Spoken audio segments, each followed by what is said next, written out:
All right. So since I did mess up on this one on the last one, I do want to start this video off by redoing question 3.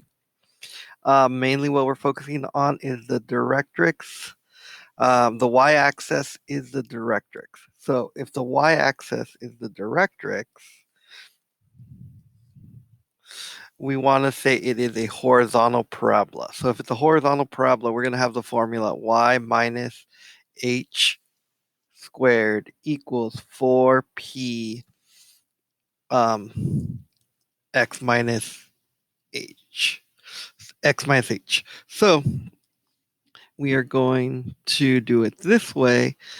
Keep in mind, they did not give us the focus, or I'm sorry, they did not give us the vertex. So we have to solve for, we're going to have to solve for the vertex, which isn't that hard considering that if the y-axis is the directrix, then x equals 0. And we know that the vertex has to be in the middle of the focus and the directrix.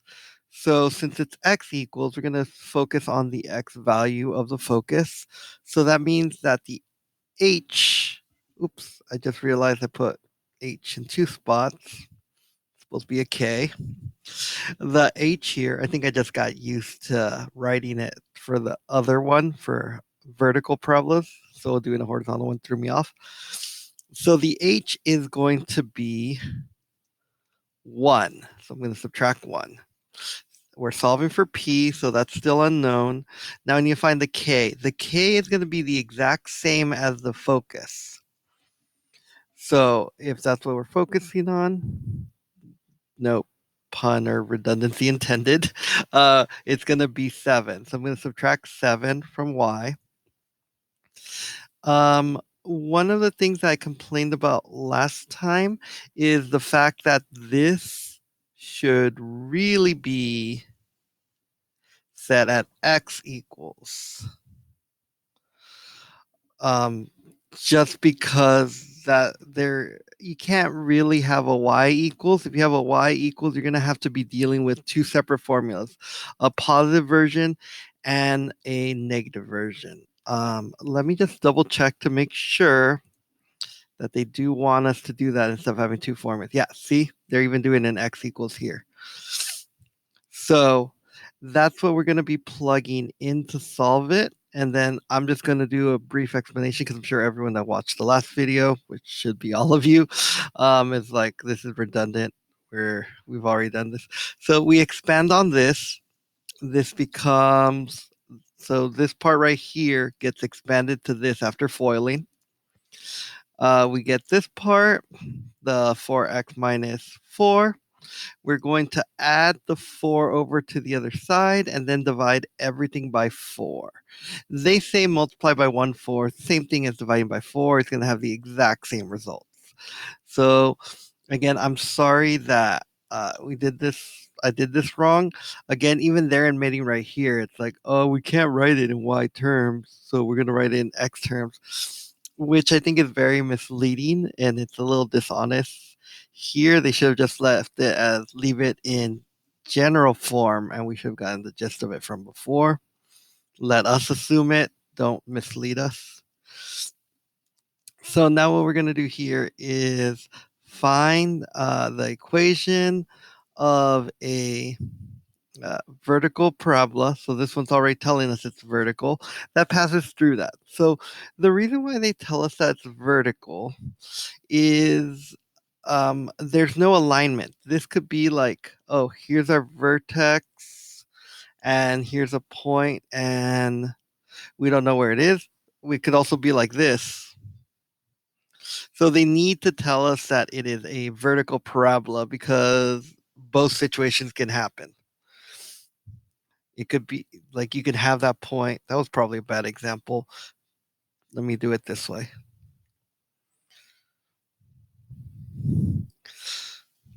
You can have a vertex here and have a point in the parabola exist on either way. So I just wanted to show you that you can have it as a vertical or a horizontal with the information they gave us. They have to tell us it's vertical. So that being said, we are going to set this up.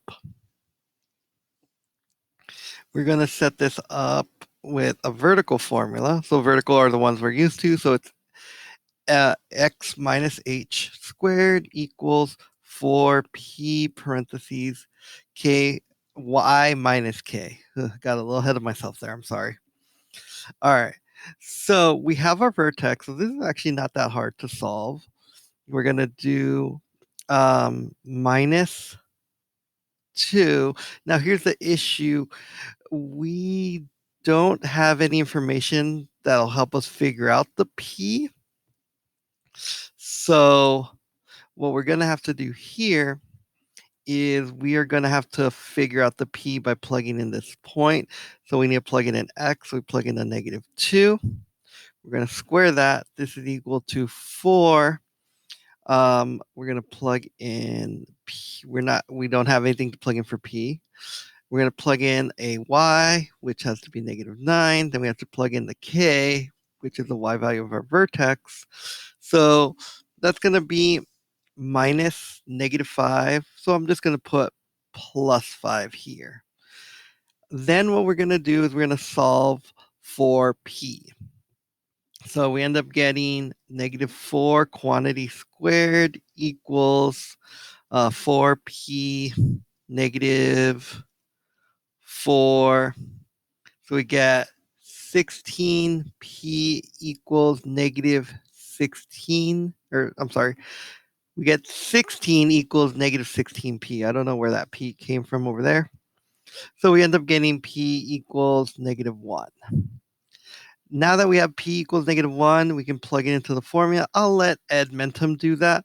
Keep in mind that I do recommend using the equation editor, because when we're doing this, that's the easiest way to show an exponent. To be honest, I personally, whenever I see someone using this to show an exponent, I automatically think they are copying and pasting from the internet, because there's no reason to not use the equation editor to do that. So keep that in mind when you're turning stuff in. If you're copying and pasting from the internet, there's no way to copy an exponent. So don't do it. It looks very obvious. So here you can see that they plugged everything in. They got that negative p. Now what they're going to do is they're going to plug in negative 2, or I'm sorry, they're going to plug in 2 for their h. And then we're going to see that plus 5 here. I kind of skipped this step because I already assume y minus minus. But they're plugging it in there. That way they can show them turning into negative, show you their expansion. And then what we're going to do here is we're going to solve for y. Personally, what I do is I don't distribute the 4. I just divide everything by 4. So this is where me and Edmentum would kind of, because to me, why are we going to distribute something that we're going to divide out anyways? It doesn't make any sense. Just divide it out now. You're going to end up with the same thing. So what I would do is on this step, it would be x squared divided by 4 minus x plus 1. Oh, actually, and these are backwards because we're dividing by a negative 4. I should have just done this myself. We're dividing by a negative 4, so it becomes negative that positive x and negative 1 equals y plus 5. This will make this negative x squared over 4 plus x minus 6 equals y, which is exactly the same thing that they got here. My thing is, why distribute something you're going to divide out? We already knew we were solving for y. There's no point in distributing and then dividing later. Why do we multiply by 5 if we were going to divide anyway? That's my take on it. But you can use either way. Rewind if you like the way I did it instead of the way they did it by distributing, you get the same answer. All right, so let's get into this one. So if we're doing this one, identify the directrix. Okay, so this is going to be a challenge, mainly because we need to figure out what our P is. So the easiest way, the first thing that comes to mind, there's probably an easier way if I thought about it, but the first thing that comes to mind is let's get rid of these parentheses. All right. Which are parentheses, these denominators. The first thing I can think of, because we want to get this in this format, this x minus h. So if we're looking at this, we know for a fact this is a whatchamacalled, a horizontal parabola. Horizontal, that was the word I was looking for. Because when it's x equals, that lets us know this is happening. So how do we find this? The easiest thing I recommend doing is finding the vertex. So we can try to put this in vertex form, which I'm trying to think, how do we find the vertex here? It's a very strange standard form, which is why I'm trying to understand how we can do a vertex form. Normally we would complete the square.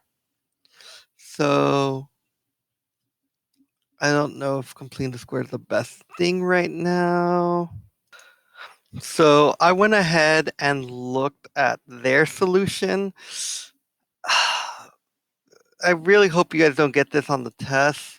So their solution is to complete the square. Now, let me explain this step. So I'm going to have to solve it this way. I think it's a little too advanced. I get it. However, I don't see this happening in a regular test normally. So the first part, I think it's kind of easy. Let's get rid of the denominator. Personally, I think the easiest way to get rid of the denominator is not by factoring. I think that's honestly kind of lame that they're telling you to do it that way. Um, what you need to do is multiply it by -8. The reason being is 8 and 4 eventually both turn into 8. That's their common denominator is 8. The reason why I'm doing negative is to get rid of this negative in the front. So if I multiply everything by -8, I get -8x. And then I'm going to get the -8 and this -8 down here will cancel out. So it's going to be y squared. The -8 turns into a -2 because this 4 is going to reduce it. So we get minus 10y, and then we're going to get plus 9. I think that's much better than their idea of factoring and then multiplying by -8. You could have just multiplied by -8 at the very beginning. This is kind of a pointless step on their end, Edmentum. Now, you see here they're adding 16. The reason why they're adding 16 is they don't explain it on their answer, and they really should. They really should. What's happening here is whenever you complete the square, you have to take half of b. In this case, our b is -10 and square it. So half of b is -5. If we square that, we get 25. So we want this number to be 25. How do we do that? Well, we're going to have to add 16 to it. So that's why they're adding 16 to both sides. So what I do here is I get -8x plus 16 equals y squared minus 10y plus 25. Now, the reason why you take half of b is taking half of b and squaring it allows you to just add the half of b, which in this case is half of b is -5. So you're going to do y minus 5 squared.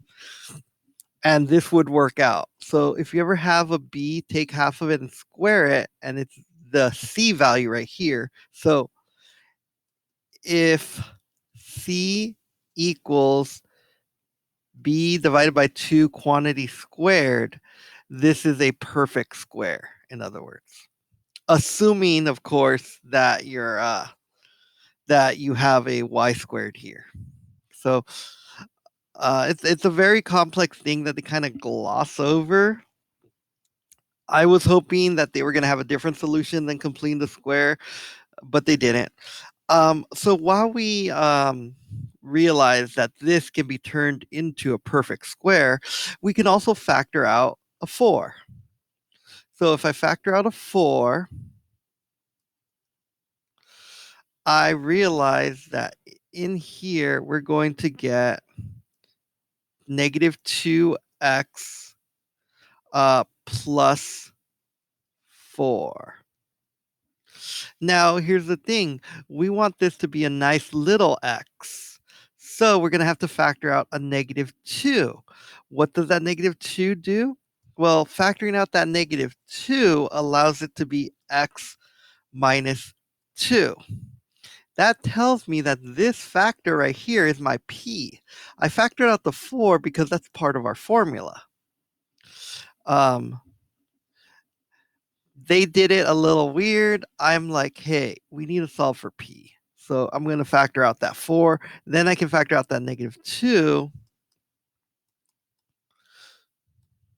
And by factoring out that -2, I'm like, hey, our p is -2. All right. So p equals -2. Cool. That doesn't tell me much because they want us to solve for the focus. Well, in order to solve for the focus, we need to add p to the vertex. They didn't give us a vertex. Luckily, we have this nice little formula here that gives us a vertex. This tells me that my vertex is going to be 2, 5 because I have to subtract my h. Luckily, it was a positive, but because I factored out a negative to get this x by itself, I know it's 2, and I know this is 5. So that's my vertex, and I'm going to add p to it.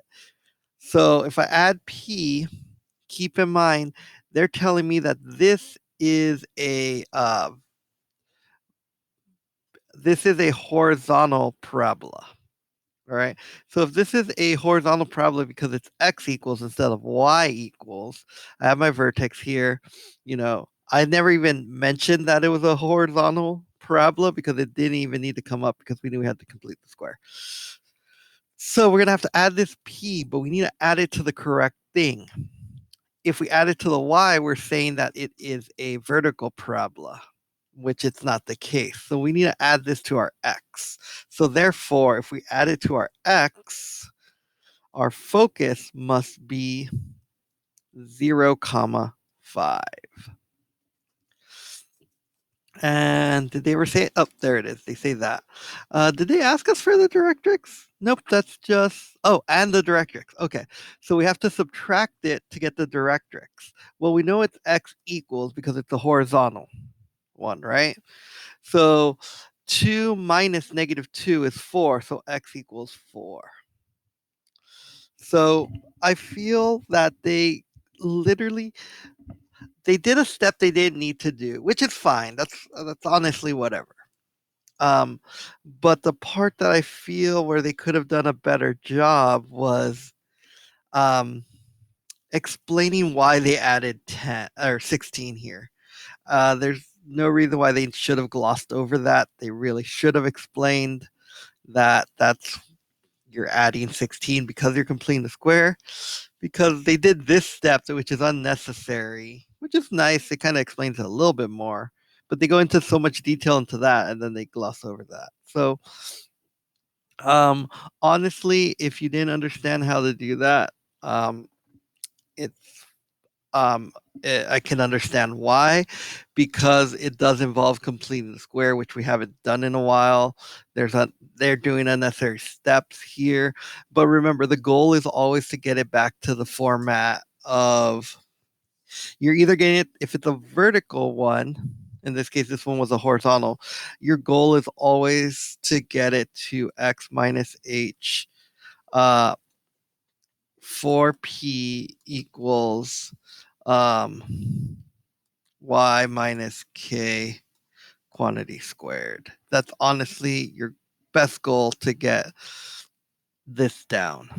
So you're going to have to do little tricks like completing the square to get to this part. If it is a vertical parabola, we're just basically switching the x minus h with a y minus k, and the y minus k we're switching with the x minus h. All right. So hopefully that helps, guys. Please reflect back, like mention things. If you watch this video to complete it, mention how you might have forgotten how to complete the square. Talk about like factoring is an issue for you. Please just reflect to see what you're having trouble with. It's going to help you in the long run. Don't just put like 5 and move on. Really take the time to reflect and self-evaluate. So graphing parabolas. You're gonna need, like as they mentioned here, you need to complete the square at some point in time to make this a little bit better.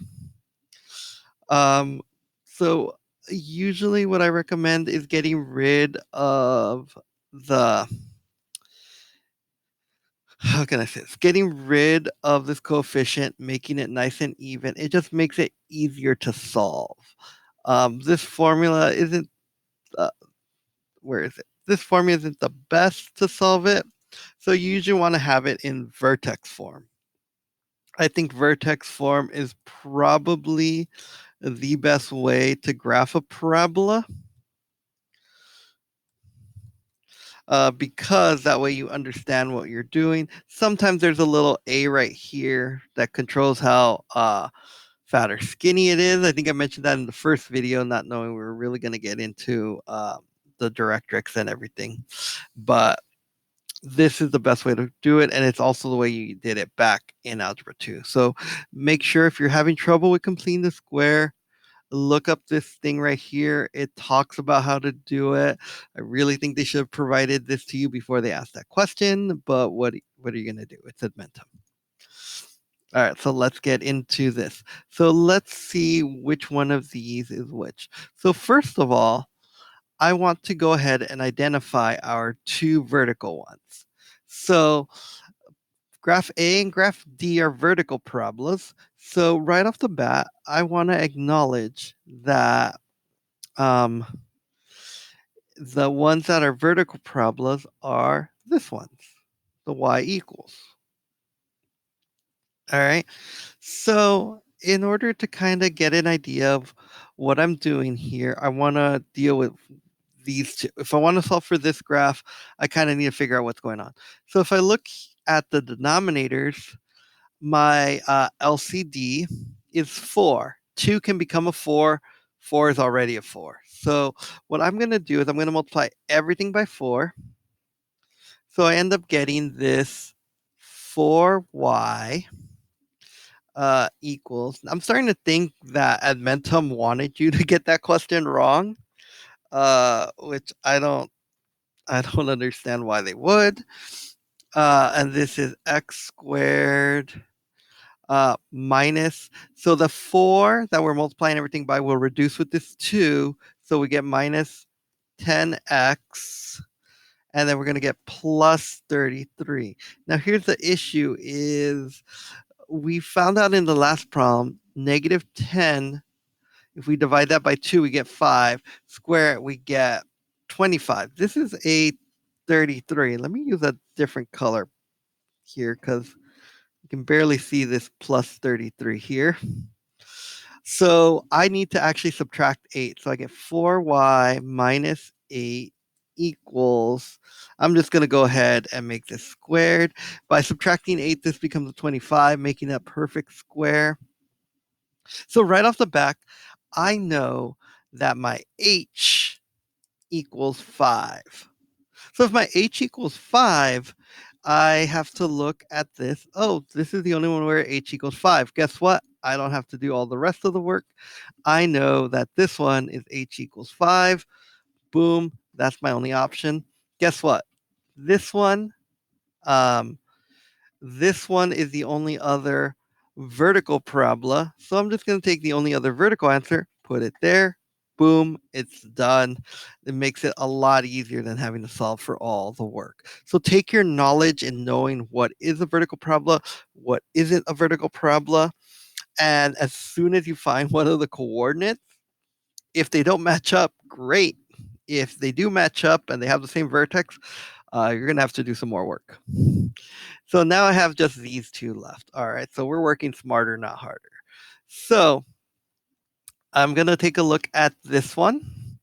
And I notice that I have 8 and 4. Luckily, I'm doing this one because I looked at this one. I'm like, I don't want to multiply everything by 12. So I'm going to do this. So I'm going to multiply everything by 8. So I get 8x equals y squared. That's already a great start. There's no a here for us to factor out or anything. Awesome. Plus 10x or 10y. That's great. We know half of 10 is 5, so we know we have to get a 25 here. The unfortunate part is we have a 57 here. Oh, that stinks a little bit because we were hoping for a 25. So we're going to have to subtract quite a bit here. What are we going to subtract exactly? Well, our goal is to get 25. So 57 minus 25. So we're going to have to subtract 32 to get to that 25. So 8x minus 32 equals. This one's a little interesting because now it's a plus 5. And that's because we have a positive 10 that we're dividing by 2. So it's going to be a plus 5 here instead of a minus 5. Well, since it's minus, we're usually doing minus k. So that minus k equals plus 5. So that means that our k is really negative 5. So let's see if we can find a k with a negative 5 between these two. Oh, this k is 3. This k is negative 5. Great. We're done working on this problem. Boom. Great. I do recommend working these out if you want to do more practice with it. However, we've been so limited on time, I don't want to go too far. I hope that was enough to help. If you need more help, again, please feel free to fill in the comments and I'll find the time to address those concerns. Let's go into the next one. So this is using applications. So when we want to do this or use these types of applications, we want to find things out like a point on the curve and this here. And we need to find out information like where we're going to need our focus at. That way we can have that distance equal. So read more about these. They do a lot better explanation. I'm not an engineer. I'm hoping that when they do this, they consulted an engineer to really talk about when these formulas can be applied in real life. All right. So let's go into it more. One of the things that we can really use this for is I mentioned this kind of before with a flashlight. I think it was like way back in the first video. We're on video 4 now. Is having a focus, is knowing where your focus is useful because no matter where a signal will reach down on this, if it's a parabola, it will bounce right to the focus.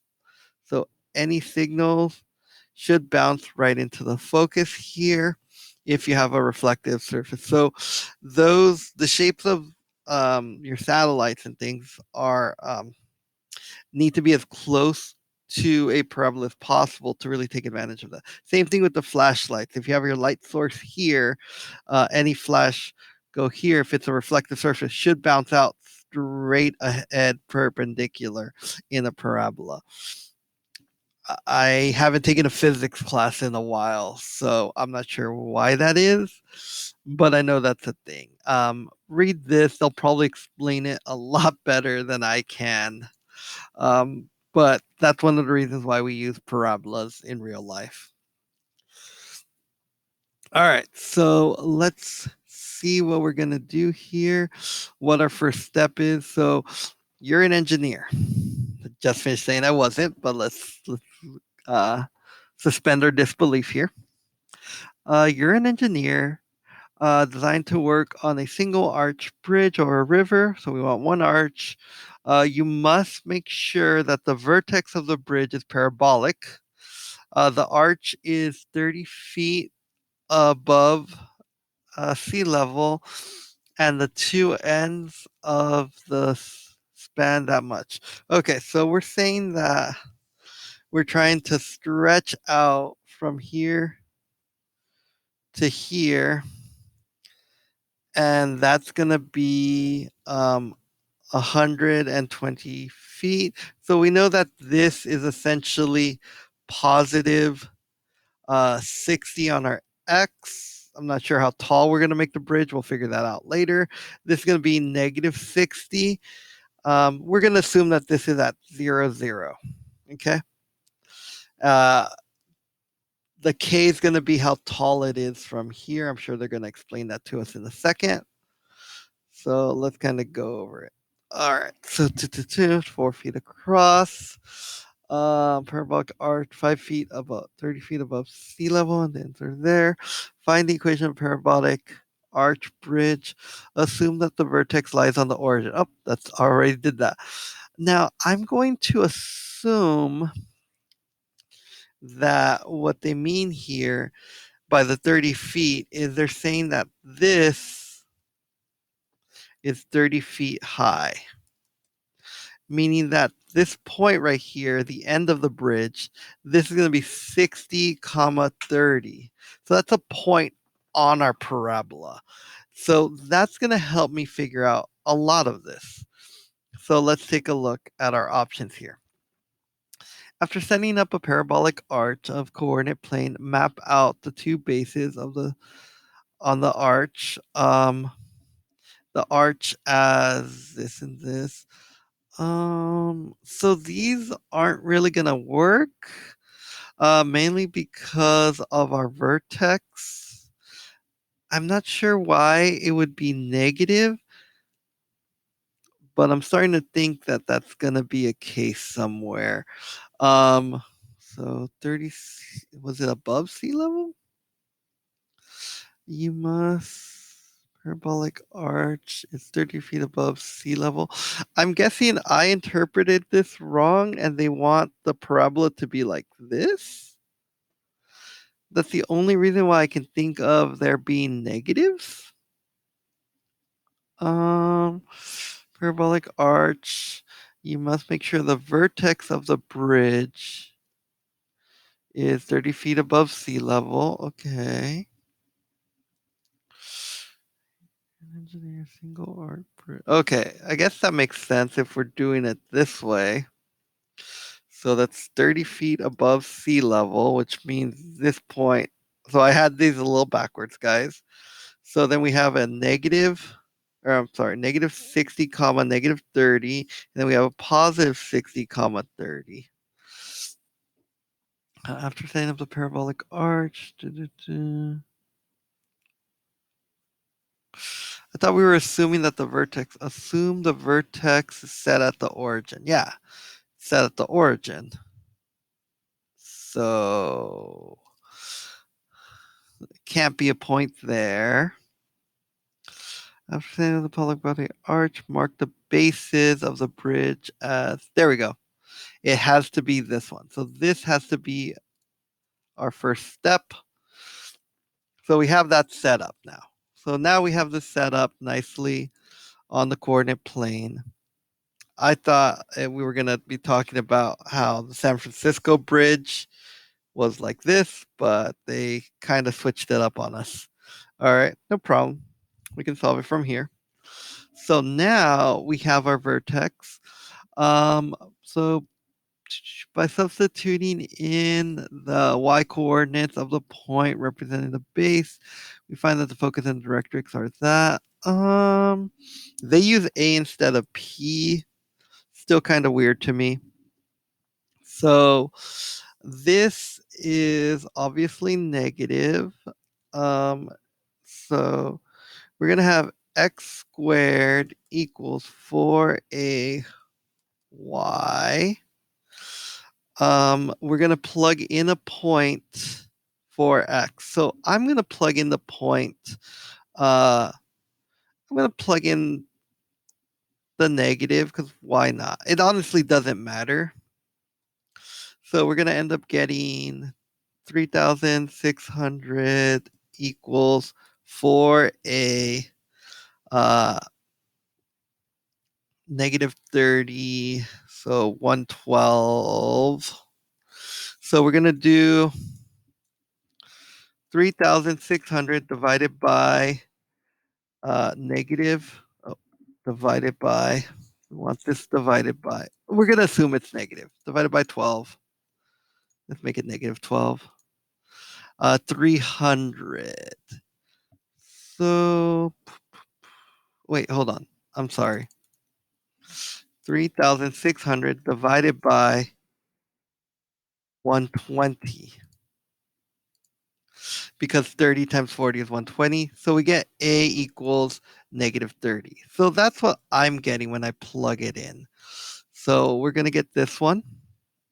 All right, so now we have our A. Perfect.